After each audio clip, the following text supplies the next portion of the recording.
माशाल्लाह जी, आज 8 जानवर कार्गो जा रहे हैं मंडी अजमान के लिए। आप देख रहे हैं अपना ही फार्मिंग चैनल फौजी डेयरी फार्म, बहावलपुर, तहसील अहमदपुर, शर्किया। मेरे एक भाई हैं जो कि आउट ऑफ कंट्री से बैठ के हमारे साथ ऑनलाइन डील की है और इससे पहले काफ़ी दफ़ा हमारी कार्गो उनकी तरफ जा चुकी है। आज फिर 8 जानवर उन्होंने ब्रीडिंग के लिए लिए हैं। शौक की है जिसमें 4 मेल हैं और 4 फीमेल हैं। चीज़ें बिल्कुल सामने हैं, आप देख सकते हैं। ब्रीड चीज़ बिल्कुल सामने वीडियो में नज़र आ जाती है। बोलने वाला बेशक कुछ भी बोलता रहे, उसकी बात की अहमियत तब होती है जब चीज़ सामने वो वाली हो जो बंदा खुद बोल रहा है। चीज़ भी वही होनी चाहिए। ये शौकीन हजरात हैं, देख लें, ब्रीडें आपके सामने हैं।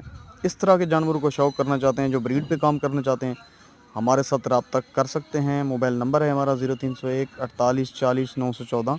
लोकेशन हमारी बहावलपुर, तहसील अहमदपुर, शर्किया है और हमारी कार्गो जो है पूरे पाकिस्तान के लिए जाती है।